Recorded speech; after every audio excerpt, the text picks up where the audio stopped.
প্রেম করতেছি, কোনো সমস্যা? নিজে নামবি, নিজে নেওয়া একটা ফোন দিবি, ফোন দিয়ে বলি যে ভাই এক মাইয়ার কোলে করে বসে এসে আমাকে অন্য গো। আমি তো জানি তুমি আমাকে কতটা ভালোবাসো। আচ্ছা মানে এত বলি তারপর বিশ্বাস কর। আমি বিয়ে করতেছি না এখন, বিয়ে করলে ঠিক বুঝে যাবো। আমি ওর জীবনে ভালোবাসি না, আমার বইয়ের পাঁচ যোগ্যতা নেই, অত নাকি ভালোবাসি নি। ব্যাট খেয়েছিস কেমন? ঠিক আছে আসলে আর কি করতেছো বাবু? এইখানে দাঁড়াচ্ছ কেন? দাঁড়াও, আমি তো জানি তোমার কি লাগে। এনো এটা নাও, অ্যাশগুলো এটার মধ্যে ফেলবা। এক্স্যাক্টলি। আর ওয়াশরুমে কিন্তু, হ্যাঁ, ভেতরে গিয়ে সুন্দর করে উফো দাঁড়াও না। আর এই যে তোমার গায়ে না একটু গন্ধ হয়ে যাবে, তখন তুমি কি করবা? স্মোকি ফ্লেভারটা দূর করার জন্য এইটা টি শার্টটা পরবা, আর বের হওয়ার সময় সুন্দর। ওকে? হ্যাঁ, একটা কথা বলি, তুমি নিজের যতটা হট মনে করো, ভাবো তুমি যেখানে যাও এখানে আগুন ধরা যায়, ব্যাপারটা ম্যাচটা 10 সিগারেটটা জ্বালাতে হবে।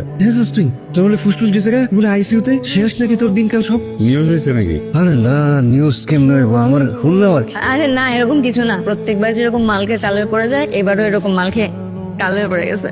এই দেখি ভাই প্লিজ পার্সোনাল পপো আছে, পপো। আরে না ভাই, আমার কাছে আছেন।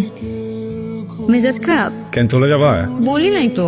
আচ্ছা, মেজাজ খারাপ থাকলে আমাকে বলো, গান শোনাবো। কেন তুমি রেডিও? তোমার জন্য না হয় হয়ে গেলাম রেডিও প্রীতি 99.9 FM। তোমার রুটি তখন বন্ধ করবা? বিশ্রী একটা কন্ত মানুষের জুতা মারবে তোমার রেডিওতে না করে। আচ্ছা বুঝছি কি হয়েছে। মানুষের স্টমাক খালি থাকলে মেজাজ খারাপ হয়ে যায়। আমি আজকে নিজ হাতে তোমার জন্য বিরিয়ানি রান্না করছি, দাঁড়াও, খেলে তোমার মেজাজ এক্ষুনি ঠিক হয়ে যাবে। খুলতেছে না। দূর, এটা বাটিও খুলতে পারো। আরো বন্ধ এমন কেন? বিরিয়ানি তো। তুমি আমার হাত ছুঁয়ে প্রমিস করেছিল না আমি যেন আর কখনো সিগারেট না খাই, সিগারেট খাইলে তোমার ক্ষতি হবে। তোমার হাত ধরে আছে সিগারেট খাবো, বুঝছো? তোমার একদম খালি জ্বালাবার উঠতে পারা বললে হতো। লাইটার লাইটার কেন তোমার কাছে? শুধু কি লাইটার, তোমার জন্য তোমার জানও হাজির। আর এখন তো তোমার সিগারেটের ধোঁয়াও আমার ভাল লাগে। আমার জন্য আমার মায়া হচ্ছে। তুমি এটা খাবা, আমাকে আগে বলতা। গ্লাস ছাড়া আইস ছাড়া খাচ্ছ, কিরকম লাগে? আমি বাসা থেকে তোমার জন্য বাদাম মাখায় নিয়ে আসতে পারতাম, মজা করে ঝাল ঝাল করে। তো নেখা কেন তুই? হ্যাঁ, এত নেখা কেন? শরীরটা ভর্তি গেলি না, মাঝে মধ্যে ইচ্ছে করে তো নাকের ভিতরে হ্যান্ডপাম্প দিয়ে ক্রিজ গেলে চাপাই। জানেন রে? আচ্ছা ঠিক আছে, আমি গাড়িতে যেয়ে বসতেছি, তুমি আসো। বস এখন জুতাতে মারবো। এত ভালো ভাইয়া হয় না, যে কোনো পোলার লেগে এই ভাইয়া ড্রিম গা। এই ড্রিম গার্লে তো চাই না আমি আমার জীবনে। আর একটা ব্যাড গার্ল চাই, ব্যাড গার্ল, যে আমার সাথে ঝগড়া করবে, আমার কলার টান দিয়ে ধরবে, বুঝছো না? আচ্ছা, তোর কি অন্য কোনো মায়া ভালো লাগে? না লাগে না? কোনো সময় ট্রাই করস নাই? করছি না আবার। রিসাদ ট্রেনিয়া প্রীতির সামনে যা করলাম। তুমি এরকম ঘুরতেছো কেন একই রোড? এরপর তো মাথা ঘুরে পড়ে যাবে। আমার বাইক, আমার টাকার কেনা তেল, আমার মহল্লা, আমার তুমি, আমার যত মন চাই আমি তত ঘুরবো। আমি 1 জায়গা থেকে ঘুরবো, আমি 10 জায়গা থেকে ঘুরবো, কোনো সমস্যা? এরপর মানুষ দেখলে কি বলবে? কি বলবে? আমি তো চাই মানুষ দেখুক, মানুষ বুঝুক, কোনো সমস্যা নাই তো। ভাইয়া প্রেম করতেছি, কোনো সমস্যা? হ্যাঁ, এই যে প্রেম করতেছি, দেখছো? সমস্যা নাই কোনো। আরো করবো। এই ভাইয়া প্রেম করতেছি, কোনো সমস্যা?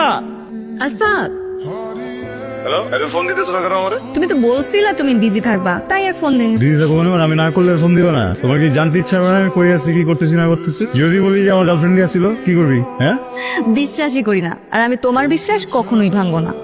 বিশ্বাস তো আমি ভাঙছি, 100 ভাঙছি। শুনো, তোমার প্রতি আমার বিশ্বাস রাখাটাও এক ধরনের বিশ্বাস, আর আমি জানি তুমি আমার বিশ্বাস কখনো ভাঙবা না, কারণ তুমি আমাকে অনেক ভালোবাসো।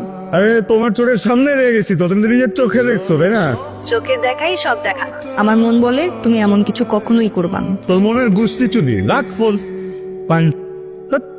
পিছিয়ে করবি, রুমটা লাগবো মানে পিছিয়ে পাবি, আমি জানবো, তুই জানাবি। নিজে নামবি, নিজে নেওয়া একটা ফোন দিবি, ফোন দিয়ে বলবি যে ভাই এক মাইয়ার কোলে করে বসে এসে আমাকে অন্য গো চর মারবো। এই, তুমি চট দিলে কিন্তু আমি তোমাকে কামড় দিব। আমি তোমাকে স্যান্ডেল মারি দিব। সেই ফোনই যদি টিপবা, তাহলে আমাকে এখানে আনছো কেন? কখন থেকে ফোন টিপতেছো?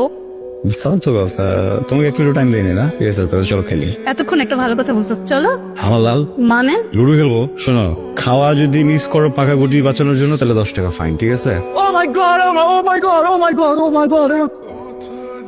ওকে রেপ করতে চেয়েছিল, তাই না? তুমি মারতেছো কেন? জীবনে না। ওরে না, আরে করতেছো নাকি তুমি? আমিও কি আসছি এখানে? আমি শিওর ও তো রিস্তা গিফট। না, আমি কি মিথ্যা কথা বলছি? আমি কি বলছি baby I am single forever? Oh wow, তোমাকে দিয়ে মিথ্যা কথাও বলাইছে? ওই ডার্ক সাইকোলজি নিয়ে খেলো, তাই না? আমার বয়ফ্রেন্ডের ব্রেন ওয়াশ করছো তুমি? মানুষের বয়ফ্রেন্ডের ব্রেন ওয়াশ করো? হ্যাঁ, তোমাকে ব্রেন ওয়াশ আমি করাইতেছি, দাঁড়াও। Follow follow follow follow follow follow. So sorry, তোমাকে তো লাগে নাই তো, আমাদের তো লাগে না দেখি। সো সরি বাবু। আর শুনো না, এরকম কিছু মেয়েই থাকে মানুষের বয়ফ্রেন্ডের সাথে এরকম উল্টাপাল্টা করে, পথভ্রষ্ট করার চেষ্টা করে। ওর গার্জিয়ান কই? আমি প্রীতি, ওর গার্লফ্রেন্ড, ফিয়ান্সে, লোকাল গার্ডিয়ান যাইছে বলতে পারেন। আরে আপনি প্রীতি? হ্যাঁ, আপনার দেখা তো অনেক শখ। স্যারে তো আপনার ভাইবা আরেক বাসার সামনে যায় প্রীতি প্রীতি বলে চিনে গেছে। আমার সেই এলাকায় যায়, একটু দেখে শুনে রাখবেন না? না না please don't go officer, please আমাকে ভরে দেন, না লোকে ভরে দেন। বসে এখানে। প্লিজ। তোর উপরে সব খবরটা নিচ্ছি, হ্যাঁ আমার যে আপনার আমার উপরে জানা উচিত। আমি সবকিছু জানি। মেজাজ কিন্তু জানো স্মেল আছে এখন। ব্যাপার না, চলবে। চেন স্মোকার দুই প্যাকেট।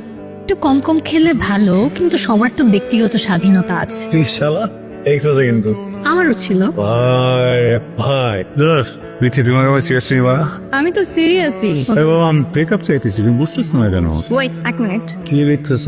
আমাদের ব্রেকআপের হিসাব রাখতেছি। এটা আমাদের 8ম ব্রেকআপ। আরে বাল, এটা ফাইনাল ব্রেকআপ লিখতে পারো না তুমি? ফাইনাল ব্রেকআপ লেখা হয়ে জায়গায়। আচ্ছা বাবা শুন, মানুষ অনেকদিন একটা রিলেশনে থাকলে না এরকম একটু হয়, বুঝছো? তুমি এক কাজ করো, 15 দিন না 30 দিন, মানে 1 মাসের একটা ব্রেক নাও, তারপরে দেখবে সব আগের মতো হয়ে গেছে। তারপর আবার আমাকে নতুন করে। আরে বুঝতেছ না কেন তুমি? আমি তো চাইতেছি না তোমার সাথে থাকতে। আমি তো 10 বছর ব্রেক নিলাম, তোমার সাথে থাকতে পারবো না তো। তুমি সিম্পল কথাটা বুঝতেছো না, বুঝে না পারতেছি না তো। আমি কেমনে, তুমি বিশ্বাস করবে না আমার কথা? বিশ্বাস করছি, বুঝছি তো, বুঝছি, ঠান্ডা হোক। বুঝছি আমি, তুমি বিশ্বাস করবা? তুমি বিশ্বাস করবা? আমি বিয়ে করলে তুমি বিশ্বাস করবে? জানি তো আমাকেই করবা। আমি তোমারই বিয়ে করবো। আমি শোনো দিদি, আমার বিয়ের কাচ্চি খাবা আর কানবা, রেখো। আসতেছো কেন তুমি? আমি জানি আমাকে ছাড়া তুমি থাকতে পারবা না, যাই করো তুমি আমার কাছে দিন শেষে ফেরত আসবা। পিটি আমি আসবো না, আমি আসবো না। তোমার কি হয়েছে বলো তো? বারবার এই এক গলিতেই 1 ঘন্টা ধরে ঘুরতেছো। কিছুই না, মানে চারদিকে যে পরিমাণের ট্রাফিক, এই রাস্তাটা একটু খালি, এই জন্য ভাবলাম যে এইটাতে একটু ঘুরে ফিরি। আর গ্রিন অনেক, এদিকে অনেক গাছ। এই যে দেখছো নিম গাছের বাতাস ভালো, বাতাস খাও, আমি একটু খাই। আজকে বাতাস নেই এদিকে, কেমন দেবা? হুট করেই কোনো সিদ্ধান্ত নেওয়া উচিত না। আমি তো জানি তুমি আমাকে কতটা ভালোবাসো। আচ্ছা মানে এত বলি তারপর বিশ্বাস কর। আমি বিয়ে করতেছি না এখন, বিয়ে করলে ঠিক বুঝে যাবো তো। আমি ওর জীবনে ভালোবাসিনি, আমার বইয়ের পাঁচ যোগ্যতা নেই, ওর নাকি ভালোবাসিনি। এই কথাটা তুমি আমার চোখের দিকে তাকায় বলতে পারবা? চোখের দিকে তাকায় বলার তো কিছু নাই, তাই না? সত্যি সত্যি চোখের দিকে তাকায় বলি আর আকাশের দিকে তাকায় বলবো, সত্যি তো চেঞ্জ হয় না। কি হবে চোখের দিকে তাকায় বললেন? হ্যাঁ এ তাকালাম, আমি তোমারে ভালোবাসি না, আর আমার যে ওয়াইফ পায়ের যোগ্যতা তোমার নেই। আমি তোমার অপেক্ষায় থাকবো। এই কারাগারে আমি আর থাকবো না। আজ থেকে তোমার কোনো অস্তিত্ব আমার জীবনে রাখবো না, কারণ প্রীতি আমি আর আসবো না। প্রীতি আমি আর আসবো না। এই প্রীতি, সরি ভাইয়া, আমি আর আসবো না। প্রীতি, তোমাকে প্রথম যেদিন দেখেছিলাম মনে হয়েছিল পৃথিবীটা থেমে গেছে। তোমার হাসিটা, তোমার চোখে ভেসে থাকা নিশ্চিন্ততা, সেই মুহূর্তটাই ছিল আমার জীবনের সবচেয়ে নিরাপদ জায়গা। শার্টটা দিছো বুঝলাম, এটা পরার জন্য দিছো, কিন্তু এই লেডিস আংটি দিয়ে আমি কি করবো? এটা কেন দিছো? আমি তো আংটি পরি না। তুমি তো আমাকে বিয়ের জন্য কবে প্রপোজ করবে আমি জানি না, কিন্তু তোমার জন্য কাজটা একটু সহজ করে রাখলাম। তোমার যেদিন মনে হবে তুমি আমাকে প্রপোজ করবা, সেদিন এই রিংটা দিয়ে তুমি আমাকে প্রপোজ করো। আর প্লিজ ওই দিন এই শার্টটা একটু পরে এসো। আমি তো ভাবতেছিলাম কালকে শার্টটা দেবো, পরে যাবো না কিন্তু দাঁড়াও, কেন? দাঁড়াও না প্লিজ। আমাদের দিনগুলো মনে পড়ে, বাইকে করে ঘুরে বেড়ানো, মনের আনন্দে নেচে ওঠা, ছোট ছোট সব সুখ দুঃখ ভাগাভাগি করা। এসব মুহূর্ত এখনো বুকের ভেতর বেঁচে আছে। শুধু তুমি আমার নেই। তুমি চলে যাওয়ার পর আমি অনেক চেষ্টা করেছিলাম হাসতে, কাজ করতে, এমনকি নতুন মানুষদের সাথে মিশতেও, কিন্তু প্রতিবার মনে হয়েছে আমি যেন একটা মিথ্যা জীবন বয়ে বেড়াচ্ছি। তোমার গায়ের গন্ধ, তোমার কণ্ঠ, তোমার নাম, সবকিছুই এখনো আমাকে বাঁচিয়ে রেখেছে। আমি জানি না আমি ঠিক বা ভুল করছি কিনা, শুধু জানি আমি আর পারছি না।